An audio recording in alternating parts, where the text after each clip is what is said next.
somos tu voz.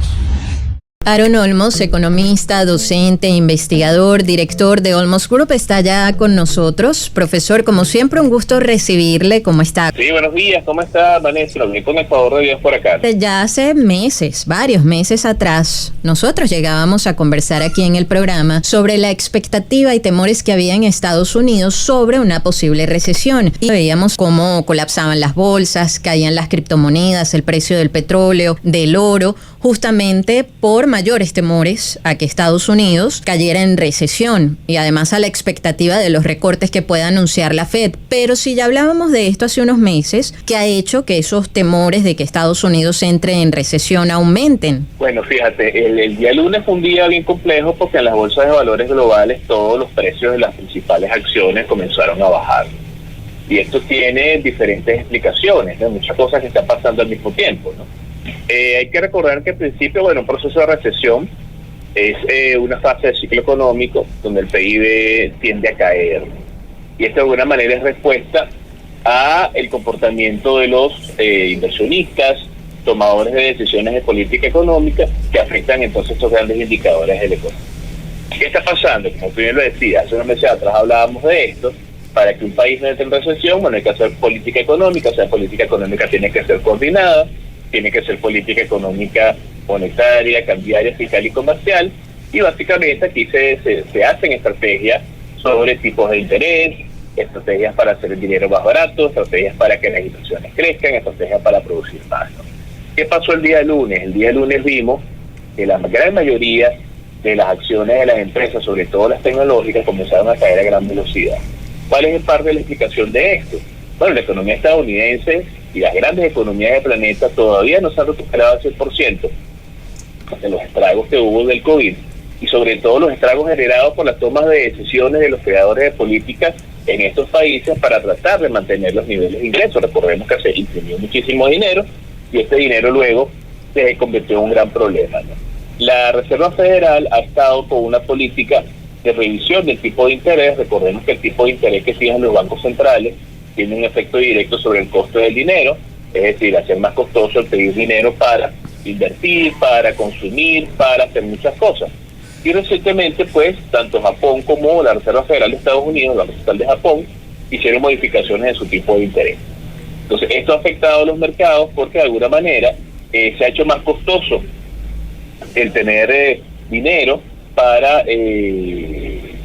consumir, para invertir, sobre todo para invertir, aquellos que se han apalancado, y además esto se suma con un reciente resultado de reporte de empleo en Estados Unidos, que crece, el reporte de desempleo, que crece el 4.10 al 4.30%.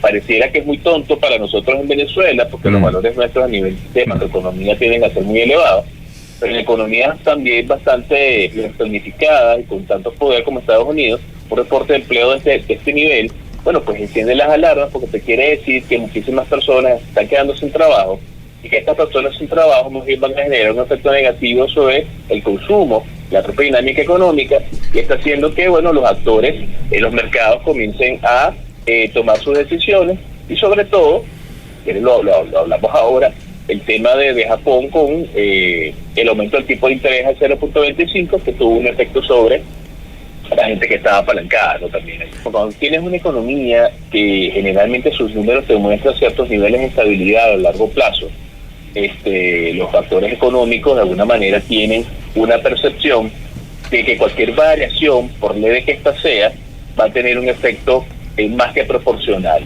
En el caso de nuestras economías, donde todo prácticamente siempre es a nivel de gran escala, precisamente por los grandes niveles de distorsión. Quizás estamos más acostumbrados a ver esos números, ¿no? Pasando de una inflación anual quizás acumulada del 60 y tantos por ciento o 20 y tantos por ciento, en otros países eso sería el acabose. Cuando vemos de alguna forma estos incrementos bien puntuales, como es el caso del tipo de interés en Japón, los tipos de intereses eran negativos, básicamente las personas iban al mercado japonés a pedir dinero y no se les cobraba tipo de interés, estaban apalancados allí, y con esos dineros, esos yenes cambiados a dólares, iban a los mercados bursátiles a comprar acciones, ¿no?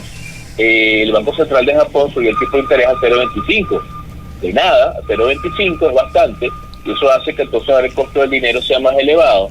Quienes estaban apalancados ahora se ven forzados a vender parte de sus tenencias en acciones, en bonos, en vehículos de inversión, para poder hacer frente a este requerimiento ahora de pago de estos tipos de interés. Y eso también ha hecho que muchos han tomado la decisión de abandonar sus posiciones en los mercados, sobre todo de empresas de tecnología, que ahora había existido una suerte de espejismo, un crecimiento increíblemente amplio, sobre todo empresas de generación y manufactura de microchips como Nvidia, que habían crecido más de un 30%. Sin embargo, pues estamos viendo que esto no necesariamente se sostenía en el tiempo, ¿no? Escuchan al profesor Aaron Olmos, economista, docente, investigador, director también de Olmos Group. En este contexto que tanto se habla y hay tanta expectativa en cuanto al anuncio que pueda hacer la Reserva Federal, ¿por qué es tan importante? ¿A qué se refieren cuando se hace referencia a los recortes en las tasas de interés y en qué se traduce, profesor? Bueno, hay que recordar que el dinero es una mercancía, hay una oferta de dinero y una demanda de dinero, hay puntos de equilibrio que se alcanzan. Típicamente el dinero de los bancos centrales tiene pues una cantidad que es la liquidez que está disponible para todos nosotros, pero así como es una mercancía, tiene un precio. El precio del dinero es el tipo de interés. El tipo de interés se fija entre la oferta monetaria y la demanda de los créditos. Cuando la Reserva Federal toma la decisión de incrementar el tipo de interés, hace más costoso el dinero para aquellas personas que lo piden, ¿no? Que lo solicitan vía préstamo. Entonces cualquier persona que de alguna manera tenga un crédito, imagínate que tengas una tarjeta de crédito acá en Venezuela, y bueno, pues ahora el tipo de interés anual para nosotros sigue siendo 60, muy elevado, pero digamos que lo suben a 80. Ese dinero que tú pediste prestado te hace más costoso pagarlo en el tiempo, ¿no? Entonces el hecho de que la Reserva Federal en Estados Unidos mueva 0.5, 0.25% ese costo del dinero, hace que para los miles de millones de dólares que están en circulación y que muchos de ellos están apalancados por instituciones financieras, sea mucho más costoso el poder devolverlo, ¿no? Bajo la vía del crédito. Por eso vemos que aquellas personas que no quieren enfrentar ese efecto toman estas decisiones a corto plazo, que inclusive abandonar algunas posiciones de inversión. Profesor, y en un escenario como ese que se vivió ya hace semanas atrás, con la caída de las bolsas, del precio de criptomonedas, petróleo, oro, ¿quién se beneficia? Uno pudiese pensar que a lo mejor en una situación así pequeños inversionistas venden y las grandes ballenas aprovechan y compran, pero ¿quién se beneficia? Mira, totalmente. En este caso estamos viendo cómo en el mercado cripto, por ejemplo, al mismo tiempo que está pasando esto, están ocurriendo varias cosas, ¿no? El banco alemán, el Banco Central Alemán, tenía una cuenta en bitcoins que paulatinamente ha comenzado a liquidar. Eso creó un exceso de oferta y hizo que los precios bajaran. Adicionalmente a esto teníamos la liberación de bitcoins de la empresa Mongox, que hace muchos años fue hackeada, pero su compromiso de pagarle a las personas que fueran afectadas hizo que recuperara una gran cantidad de bitcoins y comenzara a pagarle a estas personas, incrementando la oferta de bitcoin en el mercado y haciendo que el precio bajara también, ¿no?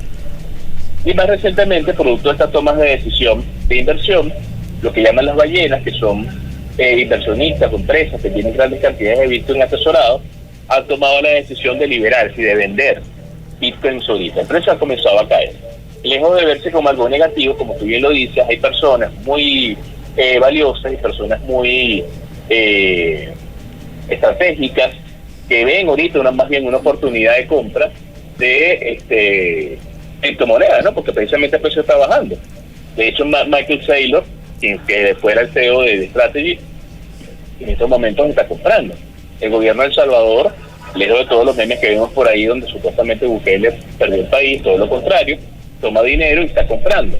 Porque se sabe que esto es cíclico y que de alguna manera estos precios que tenemos ahorita quizás no lo vamos a tener en mucho tiempo. Entonces, lejos de perder, la gente lo que está haciendo es tomar una posición de compra, por lo menos en criptomonedas para Bitcoin, ¿no? Sobre todo con las recientes noticias donde, por ejemplo, la Reserva Federal sigue estudiando la posibilidad de utilizar cripto, como el caso de Ripple, para una red de pagos rápido en Estados Unidos. Profesor, ya para concluir, obviamente uno diría es imposible anticiparse a lo que pueda suceder, pero ¿cuáles serían los efectos de que Estados Unidos entre en recesión, pero para América Latina? Bueno, fíjate, es muy complejo, ¿no? Porque hay muchas economías que son dependientes en un porcentaje bastante elevado de lo que le pase a las economías más grandes con las que tienen relaciones comerciales y financieras. El famoso dicho que si Estados Unidos se enferma, el resto de América Latina estornuda. Entonces, de alguna manera, ese efecto cascada, ese efecto de conexión, esa correlación entre las economías, nos pudiese afectar. ¿De qué manera? Bueno, desde el punto de vista de, por ejemplo, fortaleza o debilidad de la moneda,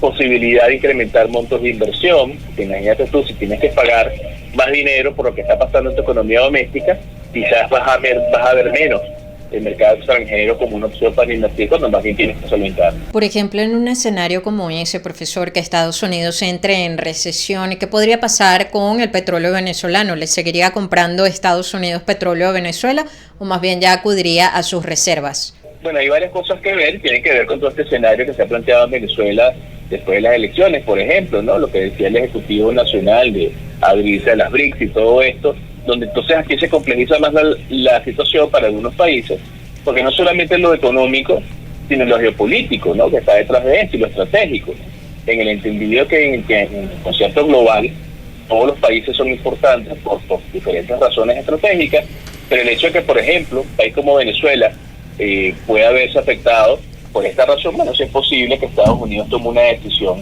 de orientarse más bien a sus reservas, más que hacer lo que usualmente hace, que es comprar petróleo de otros países, haciendo que los países que son dependientes de esta medida se vean afectados. Profesor, ¿sus coordenadas? Bueno, mira, siempre a la orden. En X me pueden ubicar como @AronOlmos, Aron con doble A, y en Instagram como @AronOlmos1. Estamos siempre a la orden para todos. Gracias, profesor. Que tenga un feliz día y cuídese mucho, ¿ah? Igualmente, un gran abrazo. Aron Olmos, economista, docente, investigador y director de Olmos Group. Queremos escuchar tu voz. 0414-119-7230. Envíanos un SMS o WhatsApp con tu comentario o denuncia. 0414-119-7230.